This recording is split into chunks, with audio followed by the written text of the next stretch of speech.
Apoyo. Be. Tieni go? Karibu no. Apoyo. Be. Be. Tichatu kich. Tachatu kicha. Kitia be. Tieni ga. Kitie. Kitia berata mane na me potato. Ena bono mere. So mane nitutumia bisha beach acha tuweo yininge kilo pete mana tuweo tutumia bisha beach eka mane na tuweo kila chela tutumia parapa pingo man kala mer pati man Otu grading popat bala mane no bedo first class na metia tarere meno puro shua eka mane ndene na teo tela hera ko donga wata bedo rema mane second class ere okay no me man titu sabi man she's selling a very good honey. What do you think about it? It seems expensive. Are you serious? So mandong pero mo ko duoko wel no atama ni no mi do bisha big wek da ter gina rioni du patero bala manda tuwe ko tutumia parapa dang do duongo puro welo kai wele tutumia parapa meda do donkar yoni manda gumetuta bichi do donkar chelle Yalo jona welo man ko tawo wa mano kene because ne baro ko ma ko atame de ko bongini welo man ka welo gino ko wek da ngwa cha wam duonga de tipasha kel da ko puro kene okay angwet atero ende pot pater ti kede mi ko penyi kan ngomi charu kichini en kede bono mere ye gino me acharu kicha bono kito pien bere tie yininge okish daw bedo yat konye tuwa pola malaria halsha borora meti yi konye na hawala me ana meta chat kicha mepe hayo pi yenyo patedo enna me achara bono inyoni ti ballo kom ginora beru twal yen kai go ko ka menwe ramuno teru kichini en haita what mijo liyo ko kede machine ame bono mero to keto pat ko moy te keto pat mo mera da hichari wela right lo kita meti chato kere kando ko no anda tamu kito ni mera be kicha na chata pige kita yinti ko bokele no e do pe ha chela me wano tikere kana chalo balo pur kiche machine be yo pe weng ma mere bedatie kede kireme packing hi chupa cha wek do cha dong I wela ti malo cha yelo wato twal wano purikan kano tuere kono no tuere no mer no nuongo machine achala balo purango ame kai itorunu kich apot pe charro ko e woro ko te liyo ko pien bono ni kai ni nena ka mo liyo ko kere nyoyo cha bono ni romu nungu mawir romu nungu cha bun luok jama pola tie ye kede nu ka dok tuere achal bala unu pur iromo totu kishu aita yubuno ni ne ta chatu kich ni na chel kara chel petamo ni no ber modo nwa dok chanta ko bopu kishu wade wadong tame yonge tudu chudo ramoge hana poya tami no be anda poya be amanda tero e wat kedari yono dong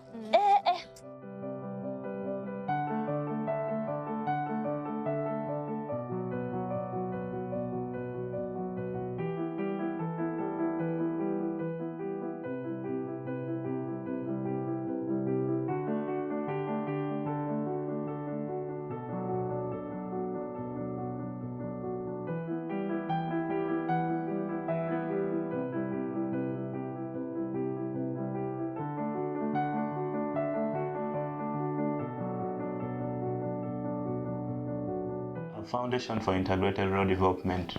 is working in partnership with two organizations. We have Latex Tear Alliance and then Peace Corps Uganda. In 2022, Latex Tear Alliance reached a memorandum of understanding with Foundation for Integrated Rural Development, and we were able to identify a total of 50 farmers. The 50 farmers that we identified were the active poor farmers that were within the communities of Agweng and different parishes within Agweng. And after identification of these farmers, the idea of training these farmers was to support them and bring them out of poverty. The idea was poverty eradication, and we were able to train 50 farmers, skilled them on how to manage their apiaries, skilled them on how to construct hives, and as we speak, every farmer after the training was able to walk home with about 6 hives per farmer. In our second cohort of the training, that was the first phase. Second phase, we were also able to train 40 youth, still on beekeeping, and we were able to train each youth, walked home with about 2 hives per youth. And the idea is support youth to be able to also join the beekeeping program, to be able to live a meaningful life, because we know what the kind of youth that we have in our communities. In our third phase, we were able to train 100 farmers. The 100 farmers that we trained were specifically women, men, And youth, we're also still part of middle-aged youth. We're also part of the 100 farmers that we train in the third phase. And in the third phase, we're also able to construct 6 hives per farmer. And every farmer was able to construct 6 hives, and a total of about 600 hives were constructed. We are grateful as an institution because from the capacity building that we have provided to our farmers, we see a lot of change. Our farmers have testimonies that they're able to tell as a result of their engagement in the beekeeping program. From Beekeeping 1, the idea also was that we are able to support farmers to increase their household income. And as we speak right now, farmers have testimonies of how their household incomes have increased. They've been able to provide for their children, provide for their families, pay school fees, and a number of things that they have been able to support as households. And even as youth, we have seen youth who have gotten more committed. The commitment we see from youth shows that some youth, after gaining skills, are also able to construct more hives. We see youth from the 2 hives that the project was able to support them with, they have been able to construct more extra hives. And even when we come to the third phase of the 100 farmers, we have more farmers that have been trained. The beauty is that after training farmers, we have seen farmers also cascade the ideas to other farmers. We have many farmers that have been trained as a result of the 190 farmers that we have been able to train as an institution. And we are grateful for that because the idea is that we cannot train all the farmers, but if we are able to train a handful of farmers and are able to cascade the ideas to other farmers, that means we are able to reach more farmers who are indirect beneficiaries, even through their households. And as we speak right now, we have farmers that have already started harvesting honey. We have farmers that have harvested wax. We have farmers that have been in position to also harvest propolis.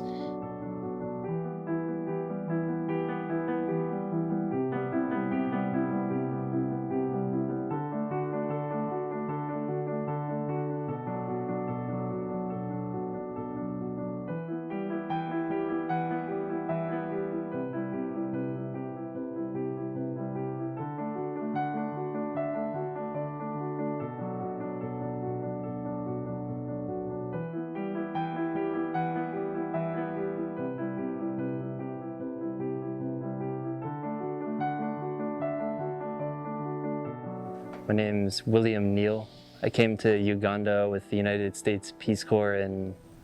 August 2022, and then I first came to Agweng to work with FIRD in the beekeeping project in October 2022. So I've been here almost 2 years now, and the beekeeping project is something that's grown a lot. The start of our project and the goal of our project was and continues to be to try to help the working poor and help as many farmers in the community get out of poverty and diminish the impacts of poverty.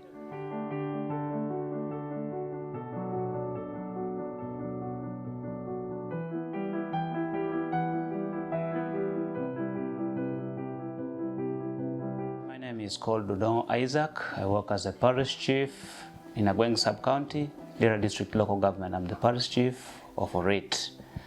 I'm also so grateful for having interfaced with the FAD as an NGO that is working currently actively in our district, especially in Agweng Sub-County, which has a total of around 7 parishes, and Agweng Town Council, which has 5 wards, which is currently under different administrative units. But we are very happy that we are working as a Mother Agweng, and we have hosted a lot of activities being done under the intervention of FAD. FAD is actively helping and working with us on various programs. We have had on child right policies, we have had activities under beekeeping, and so many other activities. But for now, particularly, I'm happy because they've been active with us under the beekeeping program. We have had 3 different phases where we've hosted various trainings at the sub-county here, and some other trainings were done in nearby primary schools. because of the spaces that we needed, because of the activities which was so practical. I'm also happy that we have trained a number of farmers in both the parishes of sub-county and in the wards of the town council. So far we have a total of around 190 farmers who are currently active in the beekeeping. We have had 3 different phases. The first phase, the second phase, and the third phase is divided like in around 50 to 60 farmers each. These farmers were supported by FAD to get knowledge. They were trained on how to make beehives. We were particularly focusing on Kenya top bar hives, where we were advising the farmers to shift from the traditional hives that we have been doing to a better and more modern way of beekeeping. So these farmers have been assisted, they've been supported, they've been trained, they have knowledge. And I'm also glad to say that FAD has been very active in involving these farmers into different community groups. The parishes that have had highest number of beekeepers were in Orit Parish, Abala Parish, Achelelap Ward in Agweng Town Council, and Angolochom Parish, Teoburu and Teaduong parishes, that is in Agweng sub-county. Most of these farmers were formed into groups which are very active, and we are also happy that the training has also integrated VSLAs. So it is my pleasure that through FAD's intervention, the farmers are embracing the beekeeping program as an alternative source of income generating activity that has been missing in their lives since the farmers had only been depending on crop production. But now FAD's intervention has brought in the beekeeping aspect, which has assisted a lot in boosting the income of the farmers. These 3 different phases have been very active in the VSLA, and some of them have been harvesting the honey. They have also benefited from other bee products, which we have also seen. The bee venom, we are in the vision of starting to extract. We have also witnessed farmers selling other bee products like the bee wax and others. So this has always been very, very good to the farmers in improving their income. I am proud to say that the farmers are now enjoying the training that they have had.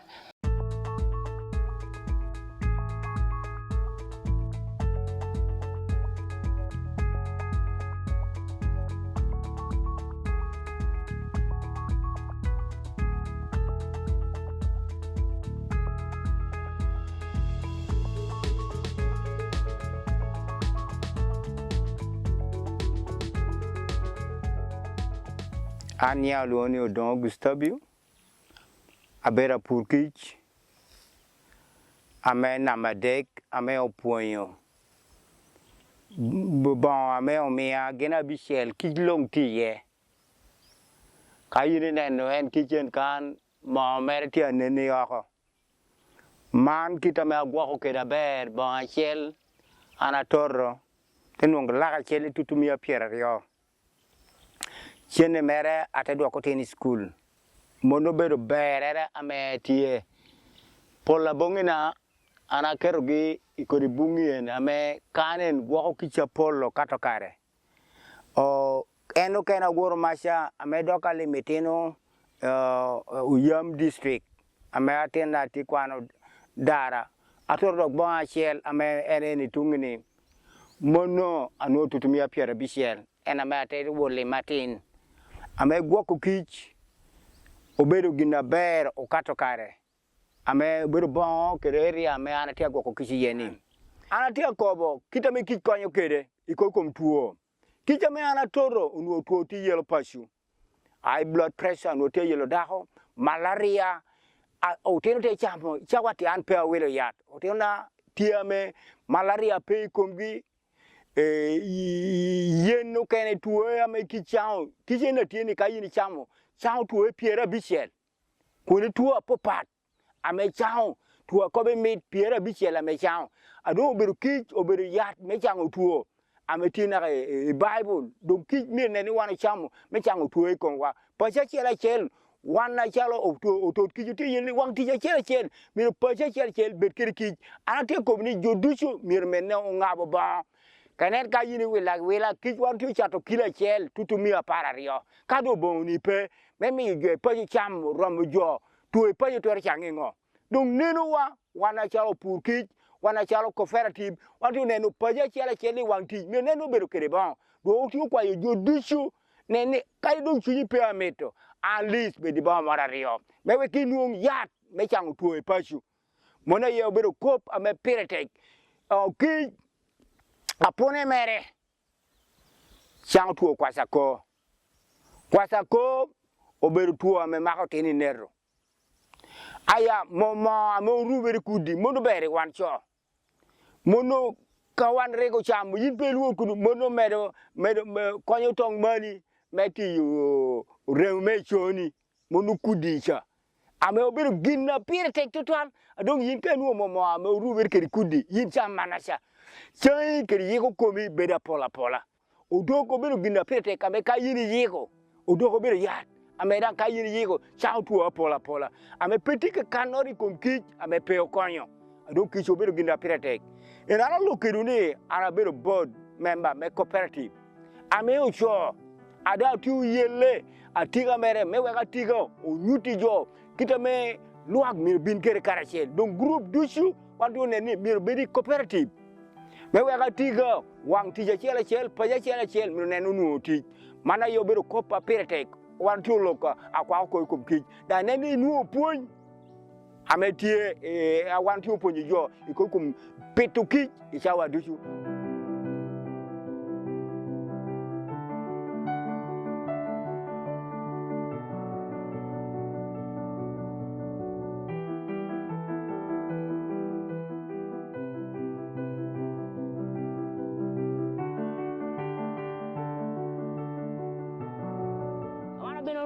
ngai chame kwa hao kede coffee kompuru kich mone yari piari o yari o eno kede medwe ma bero e kado training tebe yidwe ma boro eno e kara male mu ngechi jono ko buti ameto hopuro ara me obedo geno chan eta me kom gi met e kata nu ngechi ate ringo achala bara tura peti ata binu bod mama na megwa hata binu menyo report yen bare ni anu ngecha me otia ko boni otia meto pu ameja ponyo gi kede kireme goyo bon kich kirame repet kede kichi ikarama kwanyo report ye kata kelo pashu eka ginda te jolo kede yom chwin akobi muze kara chel kede himalao gira te poyo ma woro wane yo bon kichu jo ponyo wai kiranga mero pet kede kich kiranga ma woro wane goyo kede bon kich monu gina machela mo cha ponyo wa kede no amedo ni chane na mantia loki hanara mo goyo bon kich donga pera kena medical mono kala dongo me wa bon kich otobinu kede pashu to ngabo bon kich wani yidwe ma boro kanu yini ngeo dwe no ko atia duong angabo bon kich na chiel piano me wa bon kich bishel pia pura chiel ana gama bishel imala langane da gama bishel to binu ngabo bon kich kala no ko atia duong kich jang peteri donyo nino ma chaki angabo kan ka bon kich angwen kiken angwena ma ngabo ne ngabo bali witieno kiti ekate buru di hipata urata atawra bane no kene chanu angwene du shodanyo ko atame kichiti abola gena bola bonyo na meti tura pena na modanyo ni tanu ngodongi karo danyo gini kombo ko dushu ya tebeda yo mamene no cha abedo da hada por kichacha pe worata abedo hada por kichacha pe worata eka jo keno dongi eka latanga boko awan chel dong tera danyo gino ko eno kene te danyo ko mabera wan chel achel ora yete ri eka pete bonyo danyo yot do chake kale national hechani ana wati rata bon kichi kita me kita te mukede kita me kitie atuare keden pokoni kometia yot kicha ni kometia met obedo kicha tino ya bedo kicha don chanda range poko kicha tino kede na medon dushu medical mano ngecha medo ana nuoni mi ada don ange poko ni kare mena mere ana tot kede kichi kare mena me kicha ni tia miu nyo kare mena me kicha ni petia miu kede ange do ange mi da pet kicha ni atere gi pi amigi chamo kano bala moga buru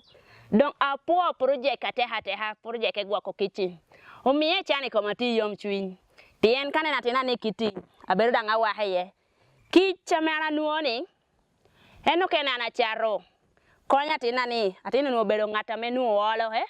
kede nuti kede malaria pe karo chabera chela me potuoye bedo tuoye kare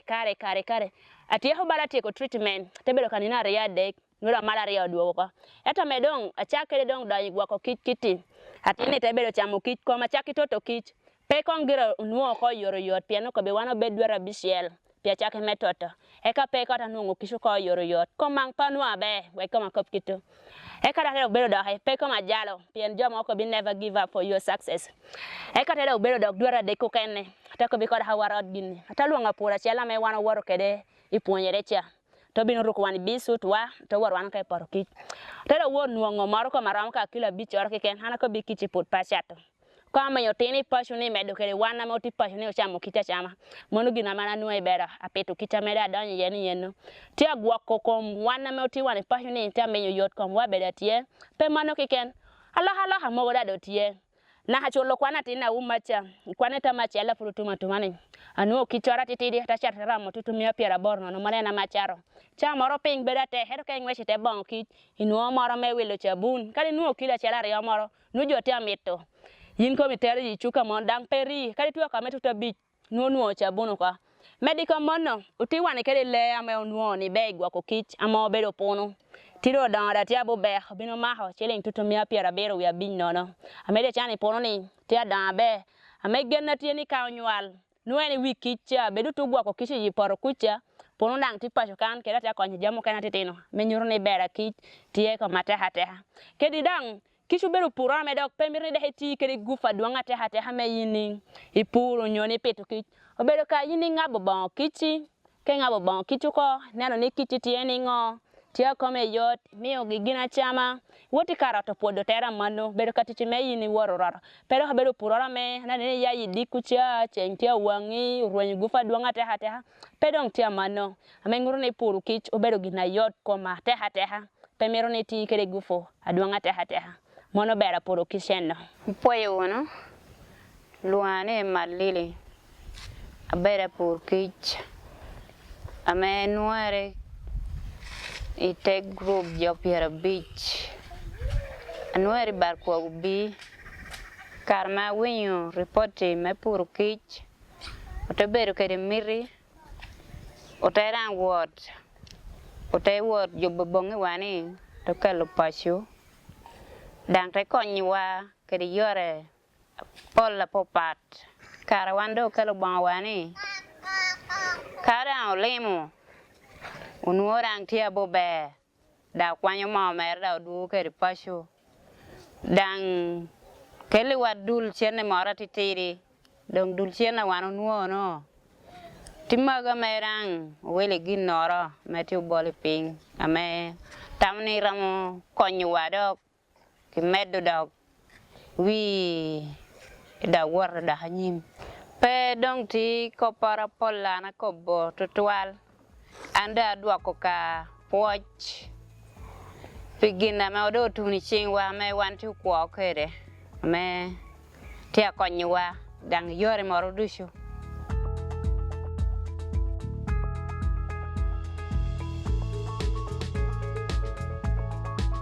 ukora kich obedo mare ukora kich obedo ngin ukora kich obedo pe gwako kanabe ukora kich ukene borakan tiekede no luang mora meda yuruki meneni yin yele merwe nyukora kich kobi ko mare na metieni kauli mo kau chwabu kich yini nuo ka chora na tini teketo ka od more kadi tite yini be nyipa chuturi dushu ka kana yini nuo od more ye yini ko ka chora ni teketo marte beda pe umi survey more ke ken petia yelo kicha ongin ametie ka tie yelo kich ongin yini tiu ka agree rod kichi mi kichi en mera ina metieni akelo mogaburu mera tieni akela bolo kicha metieni ana tia goko akelo jammi amemira gokere pi tie chiginge rakaine atikere pi amekicha pe worabo do ka yini pedu ki meneni don tammi pe we kichi komsheng kenen mera tia kere tipu amemi uki pe bere pego nen kire me ngabo kenen kire me ngabo kere pe chwalo dogo tutu kada kod bidiye akero kicha ame tie tira maene monari obedo kita memiro wano gokere ki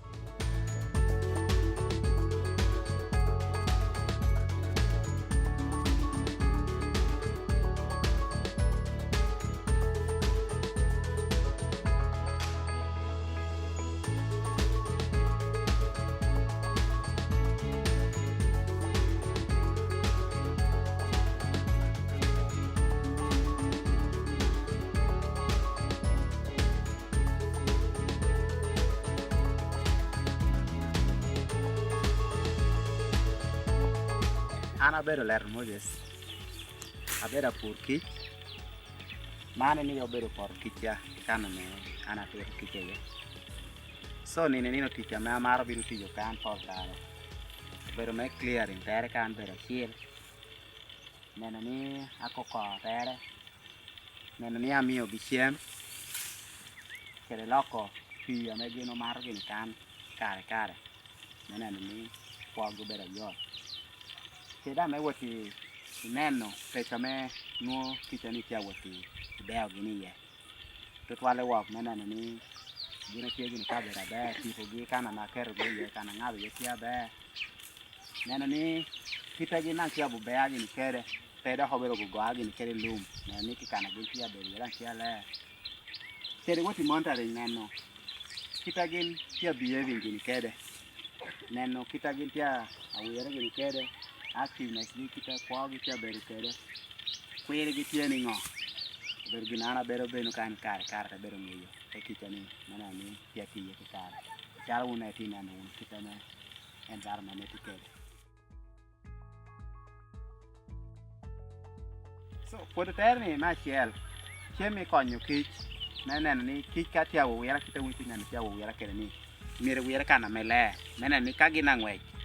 pedo go kede lum na mi bi beri kwate ni me kwanyo nekta neno gi tu kede tien gini okoso kede dog mario neno ni ukwogi ame miro bino ba me yelo gi chalo baro ngin mori gi kede jami kede mach ame ro bina tura neno ni di twen ko bera pe kata tia le kitu ni mori pe bino kan ngin dang luoro pia ni ter tia me tia le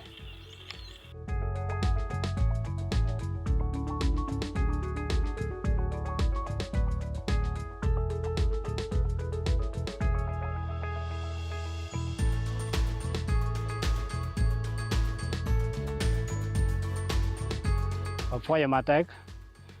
nya kor Dennis witiena tinini wan tio yo bere me wutoto kich achala bara tinni na wan yobo ni wutoto keri kichwa eno miyo anaka nen anakoba wota ni en luoka baketo ko chon we ka cha do wan wutoto kich no pi mor cheladi pe e bucket bucket bedo gina chel amenu chado wan wori por kichwa tinano ye tutwa ber ko por dok kinyo pi morti ye bucket dong chaladi betie ena purani ongolo lwaka bucket ko chon do bucket ber gina chela me ngirwan wutik kede metoto kich bucket amite chuchok ginario kadao unuo bucket ya pupol nuramo beru kede bucket rangwen kom bucket rangwen ni achiel man en wano keto me first grade then man wano te keto me second grade eka bucket number dek te keto me third grade bucket number ngwen pedu cha amen nu dong te chol chu amen nu kichunga lo juyo mo ka ye ni mon te kete bucket te pa te ka wano te kwanyo o te wo kute pian ka we te bong ame yongin do ka beri kar me timo ngo me yelo kichamenu te ye bong so bucket bedo ginama mite kadong wana wori por kich apur gero ngalo ko den jamu kene mami to bedo bisut ena puri kade cha ene utiyo wana wori por kich ku chamire ne ni ruhera ber pe wot kita ene ruhera kere ni boni ene binu konye na mi yu kich pe beri kare me toje obaroli ene man konyo ke kom wani pe me kich timo ngo itojo den gambu tere ene ruhuno ka cha do ene ruhu bisuti gambu tamiyo kich pa beri kar me tojo ngo tiene aman ka endo ruhu gambu ko ruhu abarolo ko veli toki malni tichar tie me gengo wie ni en we kich pe beri kar me timo ngo me tojo di wie e ka ente ruku gloves erko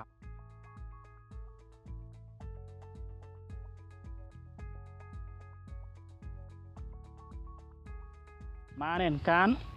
yini miyo en ngo miyo gambut bedi ye aka boni te bedi pien kayin miyo mane ne yini chumo boni ne ye gambut kiti ki jok pio bedi kara me pi her ko kwene ye gambut ka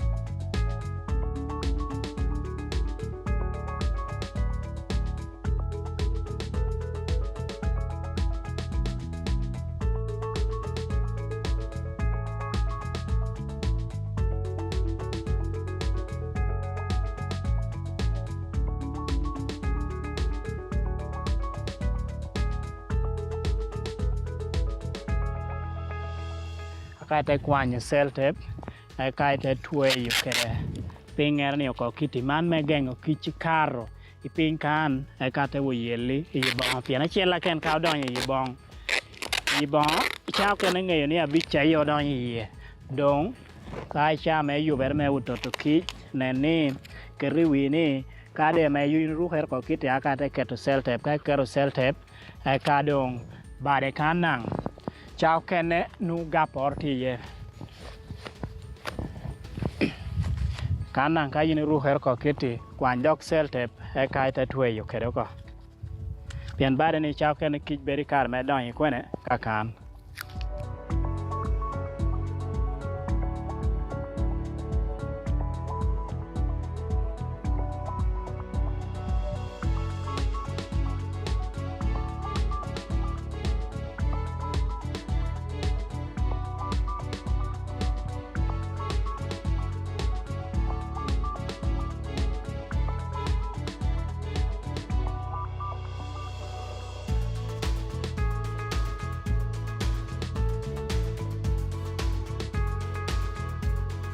kanen tomi kich miyo kich beri kar me kar ke so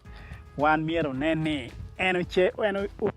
mere chelari aber eka nu ni gapor tia mede beda tie pudo wan kwanyo cell tape wani eka tabino tweyo ko iki kana man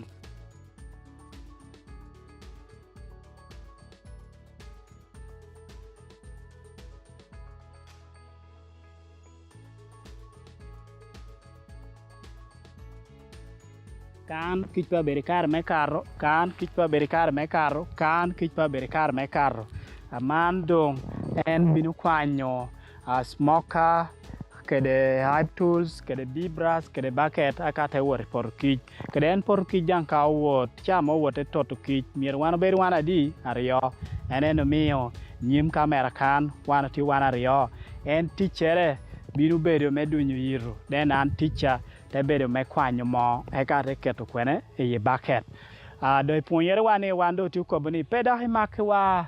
lumot nyupe makwa raw te wot kere ni yini wote mongo e woto te kich pien ka lo hote mo kich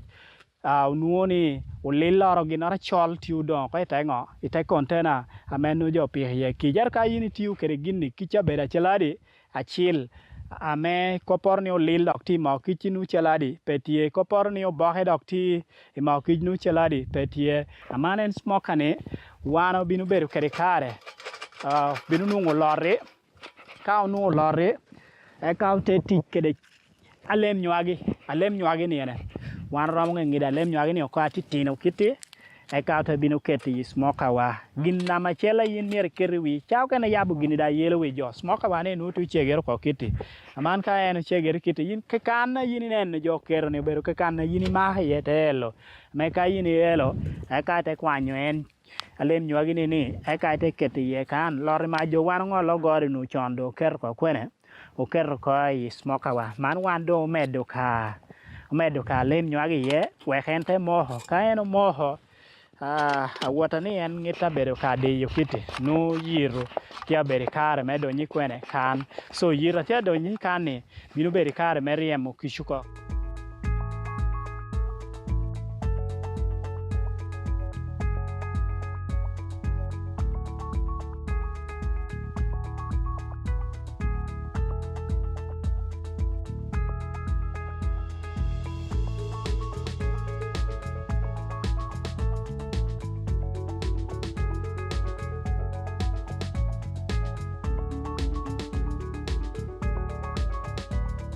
otamani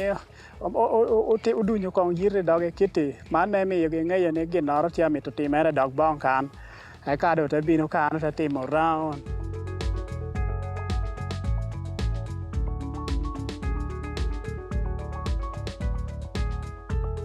ti keren nyonyo wani ma yabo en bon wani aya yendo wote donyo yire kan and kita nena chala nena kobo kede an ticha do ber metoto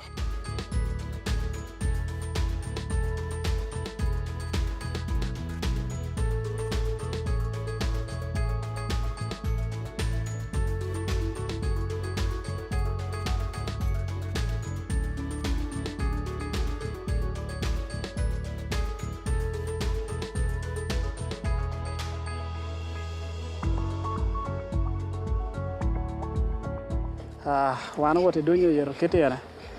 gen kich no te wote wot to nyime kucha ai ka jo ta wot lago to nyime kunu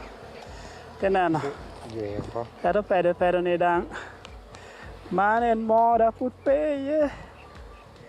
man putino no man bedo pede nyen ame puodo tia chweya puodo cha chweya so ja chweyo ka chweyo ai ka do ta pik moye ato man dang mo put pe we ko kwan dok pede moro kenene wote dunyo yero Mana dohe man pero pede meo tio chweyo ento utipuda aketo tino mano tino eno tia nywale yene en pede yini neno tare manena joluni broodcomb mano tia nywalo utini ye eka kiche yini tineno gi otiwati mano bedo worker bees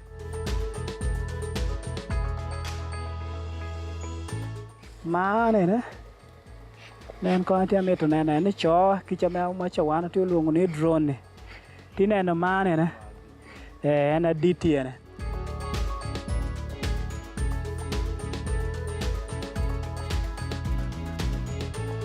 mono bedo drone kichi cho eka kompole ni do duch mano bedo jo akom gite tino mano bedo workers mano bedo worker bees so ye gini nen tika drone ta chela to drone bed around mia chel pier bin na mia beach we koda hada hayi bong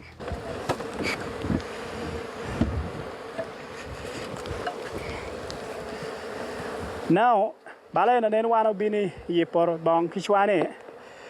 ko di pede menu mo pe ya menu gwe ko ni ba man wan pe rom ko bu kwanyo o bollo ko pitien loki man pur bede pede danga me pur cheladi nyen eka gini ye ni mano bedo tino kij so ka wan kwa mano te bolo kono wan do bolo tino kishwa ko kwene so manna mi yo wan chego unu bango ko tieni pe obedo kare menungo pede me jojuyo adong mo ti ye man puru bedo pede nyen ame kichu chako chweya chaha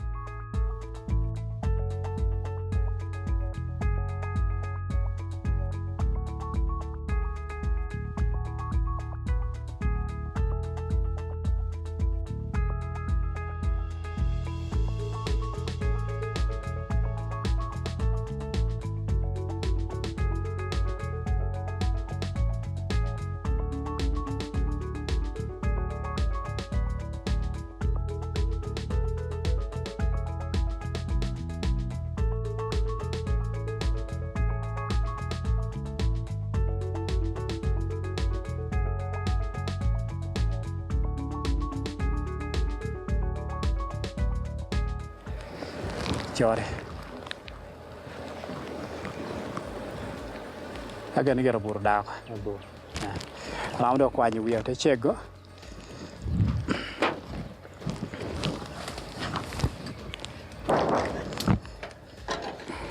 chekong ba kong tung mir chega ber me gengo yo do ke beri kare me kar o yelo yibong yan ka yo karo ate wo gedo gini wiye kucha tuni cha moro ngwej la chu yo tik kede cheter chara ngwej tik riemo kishugo tami do kich bere kare me da ko wor ko bango kene wi bong wani wan po chega ber o miyo yo bere kare me kare bong aman tiu nywalo kai wi bong kishwa dong mana tuni kare mora me lacho yo nyo cheto yo binu bere kare me riemo kishu ko ikwene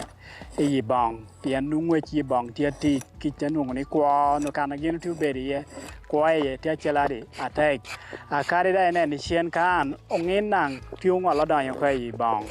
so aman eno ngini dang tuni cha me ngwech lach kere cha kana riemo kishu ko ikwene e bong do mir wana lo nya attack Mena ni yo ke dong in po beri kare me yen lo bong kishwa pede chol kitika yini nu ye bong mani ni kwanyo ko ai kai ta ngolo ko ta ke to kai ba ke ta ka to bolo ko te wan tu ko buni pe bu bolo pede ni ite kich pien ka yini bolo ite kich dima chaka kame korro chwe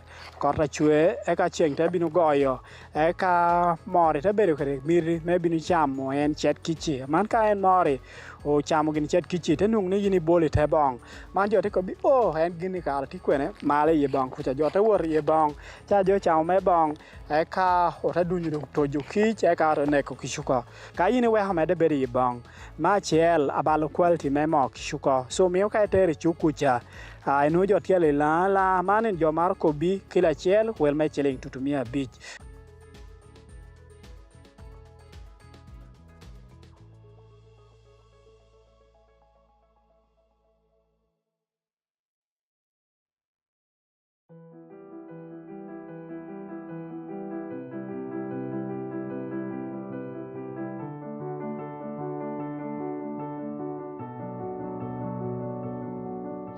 In 2024,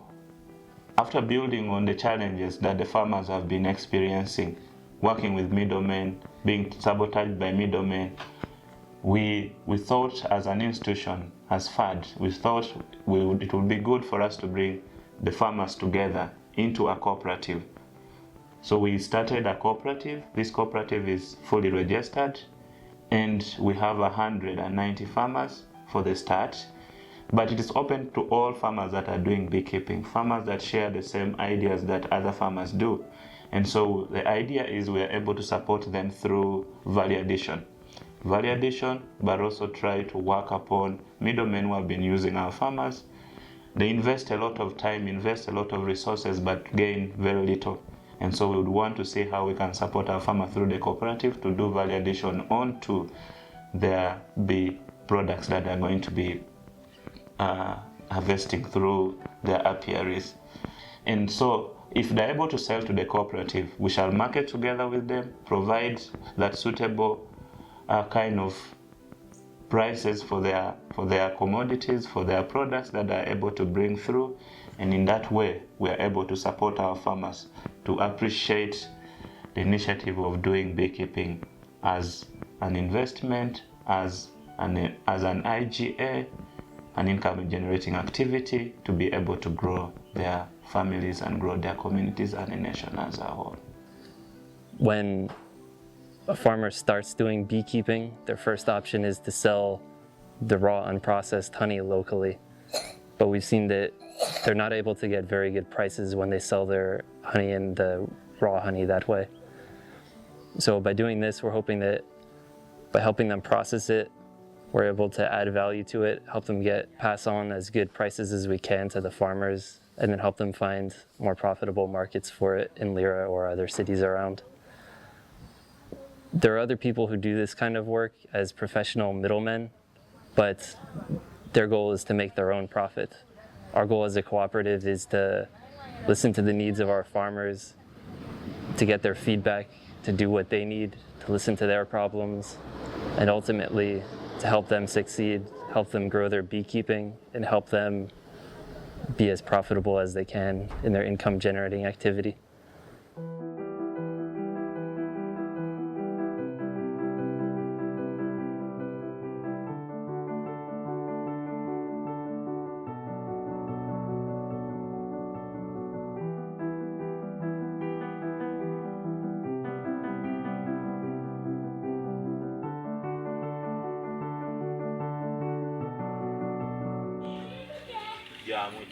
Operative. In the UK, and following board member, board meeting body, and so in the community can you might check how you operative better what the bad more young or jack among being too check. When he died, Jack, you and the Jati, American dollar making about me to work.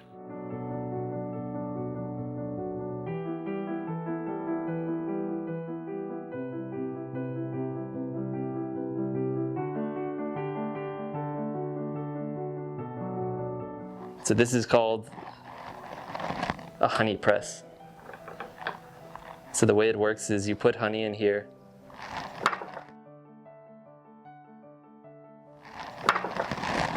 and then you use this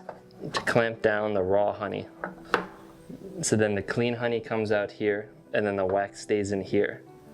and then the honey flows into here, which is called a honey settling tank.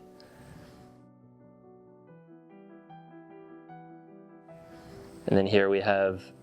a sieve to help us filter it out, and this is a wax straining cloth to help us get all of the wax and all of the dirt out of the honey so it can be as clean as it can. And then this is a more portable strainer so that we can get pretty clean honey from the field.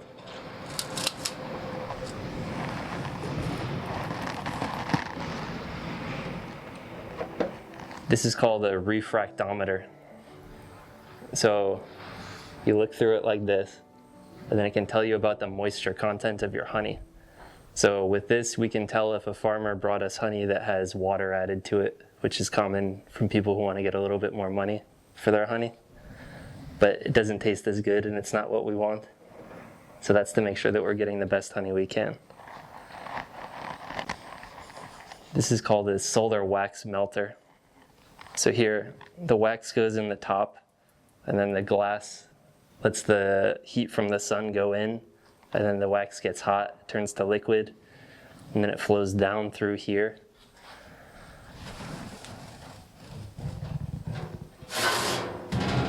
And then you take it out through that drawer once it's melted, and then we put it through a sieve cloth, and then we get very clean wax at the end. Then we can put that into this, which is called a candle mold. So with that, the wax goes in, you put the yarn in, and then what comes out is a finished candle. Over here we have a venom extractor. So this, our participants can take into the field. They connect it to this, they turn it on, and then the bees come and sting this. And then on the other side, we take this off, and then we use this to scrape the venom off, and then we sell that. With the venom extractor, it doesn't actually kill the bees. Unlike when a bee stings a person, with this, the bee's stinger doesn't have to come out of their body, and they just deposit their venom and then they go back to their hive. But the venom is another product that with this equipment, the participants are able to get and then get more money from their apiaries. We hope that through this cooperative, the farmers will get one voice and unite to get a better bargaining power for them to raise their income, to get much more good prices, and to expose them to worldwide markets that they have been missing.